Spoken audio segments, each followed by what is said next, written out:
जिन SME IPOs को अभी कुछ ही साल पहले कोई पूछता नहीं था, उनको अचानक इतनी ज़्यादा डिमांड आ गई है कि वहाँ पर आईपीओस में 100 टाइम से ज़्यादा के सब्सक्रिप्शंस आने लगे हैं। इस कैलेंडर ईयर में 166 एसएमई आईपीओस ने लगभग 4400 करोड़ रुपीस रेज किए हैं, जो कि पिछले साल के कंपेरेटिवली डबल से ज़्यादा है। और एक इंटरेस्टिंग बात यह है कि सितंबर 2023 में सबसे ज़्यादा यानी 37 कंपनीज ने एसएमई कंपनीज ने अपने आईपीओ लाए, जो कि अब तक का मंथली बेसिस पे सबसे बड़ा रिकॉर्ड है जब से ये एसएमई आईपीओ आए हैं। अब इंटरेस्टिंग चीज़ ये है कि रिसेंट टाइम में इन्हीं चीज़ों को देखकर बहुत सारे लोगों का इंटरेस्ट एसएमई आईपीओस की तरफ आ रहा है, क्योंकि जिन 166 कंपनीज के आईपीओ आए उनमें से 136 कंपनीज ने कुछ ना कुछ लिस्टिंग गेन दिया है, और 24 कंपनीज तो ऐसी है जिन्होंने लिस्टिंग डे के दिन ही 99% से ज्यादा के रिटर्न्स दिए हैं। गोयल सॉल्ट ने अब तक का हाईएस्ट रिकॉर्ड बनाया इस साल का, जिन्होंने लिस्टिंग डे के दिन 258% का रिटर्न दिया है। अब और एक इंटरेस्टिंग डेटा आपको बता दूं कि इन 166 एसएमई आईपीओस में से 51 एसएमई आईपीओस ऐसे थे जिन्हें 100 टाइम से ज्यादा का सब्सक्रिप्शन मिला है,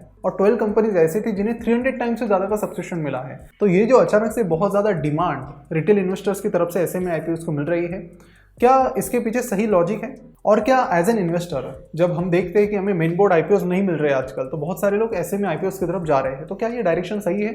तो ये आप ही डिसाइड कर पाएंगे इस वीडियो को पूरा देखने के बाद, बिकॉज मैं एसएमई आईपीओस के पीछे की जो चीज़ें हैं, सामने से दिखने वाली चीज़ें अलग है, पीछे से दिखने वाली चीज़ें बहुत हॉरिबल है, और इस इंडस्ट्री में मैं 10 साल से हूँ तो मैंने ये चीज़ें बहुत क्लोजली देखी है। तो इन्हीं सारी चीज़ों के बारे में आज के इस वीडियो में मैं डिटेल में बात करूंगा, जिसके बाद आप खुद डिसाइड कर सकते हैं कि एसएमई आईपीओस में आप इन्वेस्ट कर सकते हैं या फिर नहीं। हाँ तो कैसे, नहीं तो क्यों। नमस्कार, मैं प्रसाद आपका आज के इस वीडियो में स्वागत करता हूँ। देखिए, एसएमई आईपीओस कहाँ होते हैं? तो बीएसई का एक एसएमई प्लेटफॉर्म है और एनएसई का इमर्ज प्लेटफॉर्म है। यहाँ पर ये जो छोटी कंपनीज है, स्मॉल एंड मीडियम एंटरप्राइजेस यानी एसएमई, ये छोटी मोटी कंपनीज यहाँ पर लिस्ट हो जाती हैं। ठीक है, इसकी शुरुआत कुछ ऐसी हुई कि 1989 में over the counter exchange of India इसकी शुरुआत की गई, जो स्पेशली स्मॉल कंपनीज के लिए बनाया गया एक्सचेंज था। लेकिन इस एक्सचेंज की खास बात ये थी कि उस जमाने में 1989 में ये पूरी तरह से टेक्नोलॉजी बेस्ड था, यानी कि फ्लोर पर इस पर ट्रेडिंग नहीं होती थी। लेकिन ये जो कंसेप्ट था ये थोड़ा टाइम के पहले आया था। उस टाइम अवेयरनेस थी नहीं ज़्यादा, टेक्नोलॉजी की उतनी ज़्यादा बातें नहीं होती थी, लोगों को समझ में नहीं आती थी, इसलिए जो पूरा प्लान था ये फेल हो गया। जिसके बाद जनवरी 2010 में प्राइम मिनिस्टर की टास्क फोर्स ने रिकमेंड किया कि इंडिया में स्मॉल कंपनीज यानी एसएमई से रिलेटेड एक एक्सचेंज होना चाहिए जो डेडिकेटेडली उनके लिए ही काम करे। फिर जो इंडिया के एक्सचेंज जैसे एनएसई, बीएसई, उनके पास प्रपोजल दिया गया इसका। बीएसई ने तुरंत रिस्पॉन्ड किया और 2012 में बीएसई एसएमई शुरू हुआ, और बाद में जल्दी एनएसई ने भी इसकी शुरुआत की, एनएसई इमर्ज प्लेटफॉर्म शुरू करके। तो इस तरह ये एसएमई का कॉन्सेप्ट है, हम ये कह सकते हैं कि पिछले 10-11 साल से एक्टिवली इंडिया में चल रहा है। लेकिन अब सवाल ये आता है कि जैसे कि मैंने आपको एक चीज़ बताई कि सितंबर 2023 में सबसे ज़्यादा यानी 37 एसएमई आईपीओस आए जिन्होंने 1000 करोड़ से ज़्यादा की अमाउंट रेज की। लेकिन सितंबर 2023 ही क्यों? आप अगर डेटा देखें तो हर एक एसएमई आईपीओ चाहता था कि वो 30 सितंबर से पहले ही उसकी प्रोसेस, आईपीओ की प्रोसेस पूरी हो जाए। लेकिन ऐसा क्या उस डेट में था? इसके पीछे का रीज़न जानकर आप भी हैरान रह जाएंगे। देखिए, हुआ ये कि सेबी ने देखा कि एसएमई मार्केट में काफ़ी सारा स्टॉक मैनिपुलेशन चल रहा है। कई सारी कंपनीज अपने फाइनेंशियल्स गलत तरीके से पोस्ट कर रही है, काफ़ी सारा डेटा मिसिंग है, बाकी कई सारी चीज़ें निकल कर आई। और इसमें नुकसान अगर किसी का हुआ तो वो हुआ है रिटेल इन्वेस्टर्स का। और इसी चीज़ पर काम करने के लिए सेबी ने क्या किया कि एक नया रेगुलेशन लाया। देखिए, जो कंपनीज नॉर्मली एनएसई और बीएसई पर लिस्ट होती है, मैं एसएमई की बात नहीं कर रहा हूँ, तो एनएसई बीएसई पर जो कंपनी लिस्टेड होती है उन्हें अपने रिजल्ट्स क्वार्टरली बेसिस पर पब्लिश करने होते हैं। लेकिन एसएमई के लिए ये जो कंडीशन ये अलग है, वहाँ पर आपको क्वार्टरली नहीं बल्कि 6 महीने, हर 6 महीने आपको अपने रिजल्ट्स पब्लिश करने होते हैं। जो एसएमई कंपनीज हैं उन्हें जो अपने फाइनेंशियल रिपोर्ट है वो सिर्फ एक्सचेंजेस के पास सबमिट करने हैं। लेकिन यहाँ पर सेबी ने कहा कि अभी 1 अक्टूबर 2023 से ऐसा नहीं होगा। आपको अपने जो फाइनेंशियल रिजल्ट्स है वो ministry of corporate affairs, stock exchanges और साथ ही मार्केट रेगुलेटर सेबी के साथ भी फाइल करने होंगे। साथ ही 30 सितंबर से पहले तक आईपीओ की जो लगभग सारी प्रोसेस है वो एक्सचेंजेस ही हैंडल करते थे। सेबी के पास बस रेफरेंस के लिए फाइल भेजी जाती थी। लेकिन अब ऐसा नहीं हुआ और सेबी भी इसमें नज़र रखेगी, और इसीलिए अब कई सारी कंपनीज ने पूरी भीड़ लगा दी कि हमें आईपीओ सितंबर मंथ से यानी 30 सितंबर से पहले ही लाना है। और इसी चीज़ से आपको इंटेंशंस भी बड़े क्लियरली दिखते हैं। देखिए, आप अगर सब चीज़ें सही से कर रहे हैं, आपके कंप्लायंस सही है, आपकी बाकी चीज़ें सही हैं, आपको कोई दिक्कत नहीं है सेबी के अप्रूवल से, तो आपको डरने की ज़रूरत नहीं है। तो ये कुछ आम चीज़ें हैं जो एसएमई कैटेगरी में चलती है, जिसका एक एग्जांपल मैंने बता दिया। देखिए, जब भी फाइनेंशियल मैनिपुलेशंस की बात आती है तो जब रेगुलेटर्स उतना ध्यान नहीं दे पाते तो कई सारी कंपनीज फाइनेंशियल स्टेटमेंट को मैनिपुलेट करने लगती है, और एसएमई कंपनीज में कई बार ये ऑब्जर्व भी किया गया है। तो इसमें पता करने का एक बहुत ही अच्छा तरीका है। देखिए, प्रॉफिट एंड लॉस स्टेटमेंट जो है वो कंपेरेटिवली मैनिपुलेट करना आसान है compare to cash flow statement. और यहाँ पर अगर आप सही से एनालाइज करते हैं तो यहाँ पर आप चीज़ें पकड़ सकते हैं। तो प्रॉब्लम इंडिया में यही है कि ज़्यादातर लोगों को कैश फ्लो स्टेटमेंट पढ़ना ही नहीं आता, जो कि बहुत ही अंडररेटेड स्टेटमेंट है। उसकी बहुत ज़्यादा बात नहीं होती, लेकिन सबसे इंपॉर्टेंट मेरे हिसाब से यही स्टेटमेंट है जो आपको ऐसी चीज़ें बताएगा, ऐसे इंसाइट्स देगा जो आपको कहीं से नहीं मिलेगी। तो अगर आप कैश फ्लो स्टेटमेंट पढ़ना सीखना चाहते हैं, फाइनेंशियल स्टेटमेंट्स पढ़ना सीखना चाहते हैं, तो हमारे फंडामेंटल्स कोर्स, जिस पर अभी 2 दिन का फ्लैश सेल ऑफर चल रही है, उसमें आप इस कोर्स को खरीद सकते हैं बहुत अच्छे डिस्काउंट पर। 5000 रुपीज़ का ये कोर्स आपको अभी मिल रहा है सिर्फ 2299 रुपीज़ में। यहाँ पर आप सिर्फ कैश फ्लो स्टेटमेंट नहीं बल्कि कंपनी का फॉरेंसिक एनालिसिस करना भी सीख जाएंगे, जो कि एसएमई कंपनीज में और भी ज़्यादा इंपॉर्टेंट होता है देखना कि किस तरह से आप वो चीज़ें देखो जो आम लोग नहीं देख पा रहे हैं। साथ ही कंपनी के फाइनेंशियल रेशियोज, वैल्यूएशन, इन सारी चीज़ों के बारे में बहुत डिटेल में हमने इस कोर्स में बात की है। बहुत प्यार हमें इस कोर्स के लिए मिला है और सही में बहुत मेहनत से हमने ये कोर्स बनाया है। 16 चैप्टर्स इसमें हैं, जहाँ पर हमने पूरा कंपनी एनालिसिस यहाँ पर कवर किया है और इतनी आसान भाषा में कि एक नॉन फाइनेंस बैकग्राउंड वाला भी इसे बड़ी आसानी से समझ सकता है, सीख सकता है। तो ये ऑफर खत्म होने से पहले जरूर इस कोर्स में एनरोल कीजिए और नए साल में अपनी शेयर मार्केट लर्निंग्स को अलग स्तर पर लेकर जाइए और एक बेहतर इन्वेस्टर बनिए। इस कोर्स की लिंक आपको नीचे डिस्क्रिप्शन और कमेंट बॉक्स में मिल जाएगी। साथ ही आप हमारे बाकी कोर्सेज भी एक्सप्लोर यहाँ पर कर सकते हैं, जिन पर भी अभी सिर्फ 2 दिनों के लिए 30% से ज़्यादा का डिस्काउंट मिल रहा है। तो इस ऑफर को बिल्कुल भी मिस ना करें। मिलते हैं कोर्स के पहले एपिसोड में। तो चलिए बढ़ते हैं अपने टॉपिक की तरफ। अब दूसरी बात, यहाँ पर मनी कंट्रोल ने एक बहुत बढ़िया आर्टिकल लिखा जिसमें उन्होंने सारी जो मोडस ऑपरेंडी होती है कि किस तरह से एसएमई आईपीओज में आईपीओ मैनिपुलेट किए जाते हैं उसकी बात की है। तो उसके बारे में मैं आपको थोड़ा बता दूं कि जनरली जब मेन बोर्ड आईपीओ आता है, जो भी कंपनीज एनएसई बीएसई पर लिस्ट होना चाहती है, नॉर्मल एनएसई बीएसई पर, तो उसमें हमें कंप्लीट ट्रस्ट होता है पूरी प्रोसेस पर कि हम कोई किसी कंपनी का आईपीओ आता है, लोग आईपीओ के लिए अप्लाई करते हैं।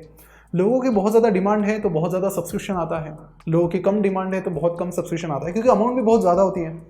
जनरली कंपनीज 1000 करोड़ या उससे ज़्यादा की अमाउंट यहाँ पर रेज करते हैं, तो अमाउंट भी ज़्यादा इन्वॉल्व होती है। इसलिए रिटेल इन्वेस्टर्स और बाकी जो बड़े बड़े इन्वेस्टर्स हैं उनकी इन्वॉल्वमेंट ज़रूरी होती है, क्योंकि ये बड़े लेवल पर आईपीओ होते हैं तो रेगुलेटर्स भी इस पर बहुत अच्छे से ध्यान देते हैं। लेकिन जो एसएमई आईपीओ होते हैं छोटे छोटे, 5 करोड़ का, 10 करोड़ का, 2 करोड़ का, 1 करोड़ का, इसमें होता यह है कि ज़्यादा कोई ध्यान दे नहीं पाता। इसलिए यहाँ पर ना काफ़ी कुछ अजीब चीज़ें होती हैं जो स्टेप बाय स्टेप मैं आपको बता रहा हूँ। तो सबसे पहले क्या है कि मनी कंट्रोल के एक रिपोर्ट के अनुसार यहाँ पर 2 तरीके से चीज़ें होती हैं। यानी कि प्रमोटर्स या तो कुछ ऑपरेटर से हाथ मिलाएंगे और उनसे कहेंगे कि मुझे अपना आईपीओ लाना है, तुम मुझे ज़्यादा से ज़्यादा सब्सक्रिप्शन ला कर दो कैसे भी, और फिर जो भी प्रॉफिट होगा हम उसे शेयर कर लेंगे। तो फिर ये एक तरीका हो गया ऑपरेटर के जरिए। और कई बार जो प्रमोटर होते हैं वो सीधे मर्चेंट बैंकर के साथ हाथ मिलाते हैं कि जो भी प्रॉफिट होगा वो हम शेयर कर लेंगे, और फिर मर्चेंट बैंकर आगे ऑपरेटर से हाथ मिलाता है। तो होता क्या है इसमें कि ये मतलब हम ये नहीं कह रहे कि सभी एसएमई आईपीओज ऐसे ही होते, बट कुछ कुछ केसेस ऐसे निकल कर आई हैं जहाँ पर ये सारी चीज़ें होती हैं। और मनी कंट्रोल ने कहा है कि ये सारी चीज़ें मतलब ऑन पेपर कुछ नहीं होता है, इसलिए इन्हें पकड़ना बड़ा मुश्किल है। फिर ये ऑपरेटर क्या करते हैं कि इनके हर बार के कुछ लोगों के साथ कांटेक्ट करते हैं जो इन ऑपरेटर के बिहाफ पर आईपीओ के लिए, उस आईपीओ के लिए अप्लाई करते हैं। तो बहुत बड़ी मात्रा में ये लोग अप्लाई करते हैं, जिसकी वजह से आईपीओ का सब्सक्रिप्शन बहुत ज़्यादा दिखने लगता है, जिससे बाकी लोगों को लगता है अरे इसमें तो बहुत ज़्यादा इंटरेस्ट आ रहा है तो शायद यहाँ पर लिस्टिंग इन होगा।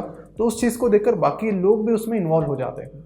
फिर एक रिपोर्ट में तो ये कहा है कि इसमें शायद कुछ रजिस्ट्रार भी इन्वॉल्व हो सकते हैं, जो पर्टिकुलरली उन्हीं लोगों की अलॉटमेंट करवाते हैं जो ऑपरेटर चाहता है। अब इस चीज़ को हम वेरीफाई नहीं कर पाए क्योंकि एक बहुत ही शॉकिंग क्लेम है, बट ओवरऑल ये कैसे चलता है इसके बारे में काफ़ी सारे रिपोर्ट्स ने बात की है। तो यहाँ पर जो ऑपरेटर है वो उन लोगों को 2 तरीके से पैसे देता है। जो लोग अप्लाई करते हैं ना आईपीओ के लिए, उनको 2 तरीके से पैसे देता है। पहला तरीका यह है कि एक फ्लैट फ़ी दे दी, 2000 रुपये की फ्लैट फ़ी दे दी कि अब आपने आईपीओ के लिए अप्लाई किया, ये लो 2000 रुपये, अब आईपीओ लगे ना लगे 2000 रुपये हो गए आपके, लगा और उसमें लिस्टिंग गेन मिला तो वो सारा पैसा ऑपरेटर का। कि दूसरा तरीका यह है कि वो जो लोग हैं आईपीओ लगा रहे हैं, अप्लाई कर रहे हैं, एप्लीकेंट हम कह सकते हैं उनको ऑपरेटर 10,000 रुपये देता है अगर उन्हें आईपीओ अलॉट होता है तो। अब देखिए उसमें ज़्यादा लिस्टिंग गेन हो गया तो मान लेते कि एक लॉट था 1,20,000 का, लिस्टिंग डबल पर हुई तो हो गए 1,20,000 के 2,40,000। तो ऊपर के जो 1,20,000 का प्रॉफिट है वो सीधा पूरा का पूरा ऑपरेटर रख देगा, क्योंकि ऑपरेटर ने 10,000 रुपये एप्लीकेंट को दे दिए हैं। अगर लिस्टिंग नहीं मिला या फिर डिस्काउंट में आईपीओ लिस्ट हुआ तो वो जो लॉस है वो ऑपरेटर झेल लेगा। तो इस तरह से ये पूरी चीज़ काम करती है। 2 तरीके से इस तरह से पैसे दिए जाते हैं लोगों को, और फिर ऑपरेटर मेक श्योर करता है कि ज़्यादा से ज़्यादा उस आईपीओ को अप्लीकेशंस मिले। उसके बाद जब अच्छा लिस्टिंग गेन होता है तो ऑपरेटर और कई बार प्रमोटर प्रॉफिट शेयर करते हैं। ये कुछ लिमिटेड केसेस में ऐसा होता है। कुछ केसेस की बात करें तो ऐसा बताया गया है कि गुजरात में ये काफ़ी ज़्यादा चलता है। तो जब भी कोई एसएमई आईपीओ आएगा तो सबसे पहला आपका काम है कि उसका मर्चेंट बैंकर कौन है, कौन उस पर्टिकुलर इशू को लीड कर रहा है और वो किस लोकेशन से। तो अगर आप एसएमई आईपीओ के लिए जा रहे हैं तो यहाँ पर रिस्क बहुत ज़्यादा है। मुझे लगता है कि कई बार अगर हम आईपीओ की बात करें तो पेनी स्टॉक से भी ज़्यादा डेंजरस हो सकते हैं। और इसी तरह का अब तक का ट्रैक रिकॉर्ड है, क्योंकि जिन स्टॉक्स ने यहाँ पर बहुत अच्छा लिस्टिंग गेन दिया है, जिनकी मैं बात कर रहा हूँ, उनका भी अगर हम लिस्टिंग के बाद की परफॉर्मेंस देखें तो वो बहुत मीडियोकर होती है और इनकी फाइनेंशियल परफॉर्मेंस भी कई बार काफ़ी फिशी लगती है। अचानक से कुछ रेवेन्यू प्रॉफिट बहुत बढ़ जाएंगे, फिर अचानक से वो कम हो जाएंगे, बहुत ज़्यादा वोलेटिलिटी। और दूसरी चीज़, इनके फाइनेंशियल स्टेटमेंट अगर मैं किसी कंपनी का फंडामेंटल एनालिसिस करना चाहूँ तो रिक्वायर्ड चीज़ें वही ढंग से नहीं है। कि अगर मुझे कंपनी की कुछ नोट्स चेक करनी है कि ये यहाँ पे पैसा ट्रांसफ़र किया तो ये क्यों किया, नोट्स में कुछ है ही नहीं। तो मतलब यहाँ पर जो रेगुलेशन है वो उतना स्ट्रिक्ट नहीं है जितना मेन कंपनीज के लिए होता है। तो एक कंपनी का एनालिसिस करना यहाँ पर टफ हो जाता है। हालांकि अभी सेबी ने कुछ चीज़ें यहाँ पर करना शुरू किया, जैसे कि इन्होंने trade for trade settlement framework शुरू किया है। Short term additional surveillance major इन्होंने यहाँ पर लाए हैं एसएमईज में, ताकि स्टॉक्स का मैनिपुलेशन रुके। और ये सारी चीज़ें उन्होंने अभी अक्टूबर से लाई है। और सबसे बड़ा इशू यहाँ पर यह है लिक्विडिटी का, यानी कि किसी एसएमई आईपीओ को आपको अप्लाई करना है तो आपको मिनिमम 1 लाख से ऊपर की ही यहाँ पर बिड होती है, मतलब एक लॉट होता है। तो अगर आप बड़ी अमाउंट कर रहे हैं तो ज़्यादा शेयर्स आपको मिलेंगे। प्रॉब्लम शेयर्स खरीदने का नहीं है, खरीदने के लिए आपको हमेशा यहाँ पर शेयर्स मिल जाएंगे। प्रॉब्लम है बेचने का। जब आपको आईपीओ में शेयर्स मिल जाते हैं, आप बेचने चले जाते हैं, तो ज़्यादा टाइम आप देखेंगे कई बार अच्छी कंपनीज में भी एसएमई में कि आपको बायर ही जल्दी नहीं मिलता है। तो वॉल्यूम यहाँ पर बहुत कम होता है और ये एक बहुत बड़ा कंसर्न किसी के लिए भी हो सकता है। तो मैंने भी अभी रिसेंटली कुछ एसएमई आईपीओस का एनालिसिस किया, जिसमें मुझे बड़ी शॉकिंग चीज़ें पता चली। वो ऐसा बिजनेस करे कि मुझे पता है कि उसमें प्रॉफिट कमा ही नहीं पाएंगे, देन दे आर शोइंग छोटा मोटा प्रॉफिट, फिर अपना आईपीओ ला रहे हैं। आईपीओ लाने के बाद वो स्टॉक जो है वो अच्छे लिस्टिंग गेन पर लिस्ट हो रहा है, प्रोमोटर्स भी अपना स्टेक बेच के पैसा कमा रहे, फिर अचानक से कंपनी लॉस में चली जाती है, क्योंकि वो सेगमेंट में कंपनी प्रॉफिट में जाना ही बड़ा मुश्किल है। कंपनी की वेबसाइट ढंग से नहीं चल रही है, कंपनी का B2C बिजनेस है। एक कंपनी ई कॉमर्स का काम करती थी, बराबर वेबसाइट नहीं चल रही है, ऑर्डर बराबर में प्लेस नहीं कर पा रहा हूँ, कंपनी अपना आईपीओ लाने जा रही है, बहुत लोगों का बहुत अच्छा रिस्पांस मिल रहा है। तो इट इज़ वेरी शॉकिंग। तो मैं ये चाहता हूँ कि आप प्रोडक्ट देखो, प्रोडक्ट से आप सेटिस्फाइड हो तो उसके बाद आप आगे की चीज़ें एनालाइज कर सकते हैं कि कंपनी का मैनेजमेंट कहाँ से है, क्या है, ट्रैक रिकॉर्ड कैसा है उनका। साथ ही मर्चेंट बैंकर्स भी देखो कौन सी सिटी से है, कौन से हैं उन मर्चेंट बैंकर्स ने जिन जिन एसएमई आईपीओस को लाया है। उनके वेबसाइट पे आप ये डेटा मिल सकता है, या फिर उनका नाम गूगल पर सर्च करके कौन कौन से आईपीओस उन्होंने लाए उसकी इन्फॉर्मेशन आप निकाल लो। उन्होंने किस तरह के रिटर्न्स दिए, उनके फाइनेंशियल आप screener.in पर जाकर चेक करो। ये सारी चीज़ें आई थिंक करोगे तो ही मतलब, बट अगेन आई से कि this is a very very risky thing. इससे मतलब पेनी स्टॉक से भी ज़्यादा ये रिस्की है, ये इतना तो मैं कह सकता हूँ। सेबी कोशिश कर रही है, लेकिन पिछले टाइम में अगर देखें तो मैनिपुलेशन की बहुत ज़्यादा केसेस एसएमईज में आई है, जो मतलब अखबारों में आप पढ़ सकते हैं, न्यूज़ में पढ़ सकते हैं। तो ऐसे में आईपीओस की बात करो तो बहुत ही रिस्की एरिया है। अगर आप जाना चाहते हैं तो जो मैंने पहले चीज़ें बताई उन्हें आप ज़रूर फॉलो कीजिए और उसके बाद ही डिसाइड कीजिए। जब आप फुल्ली कन्फर्म्ड है कि हाँ कंपनी अच्छी है, मैनेजमेंट अच्छा है, फाइनेंशियल सही है और प्रोडक्ट आप यूज़ करके देखिए वो आपको सही लगता है, तो ही आप उसके लिए आगे जा सकते हैं। तो किसी कंपनी का एनालिसिस कैसे करना है, फाइनेंशियल्स में क्या क्या चीज़ें देखनी है, बीट एसएमई हो या फिर बड़ी कंपनी, वो सारी चीज़ें हमने बड़े ही आसान तरीके से आपको समझाई है हमारे फंडामेंटल एनालिसिस कोर्स में, जिस पर अभी बहुत अच्छी फ्लैश सेल ऑफर चल रही है न्यू ईयर की। तो इस ऑफर का ज़रूर फ़ायदा उठाएं और आज इस कोर्स को खरीद के अपनी न्यू ईयर लर्निंग जर्नी शुरू करें।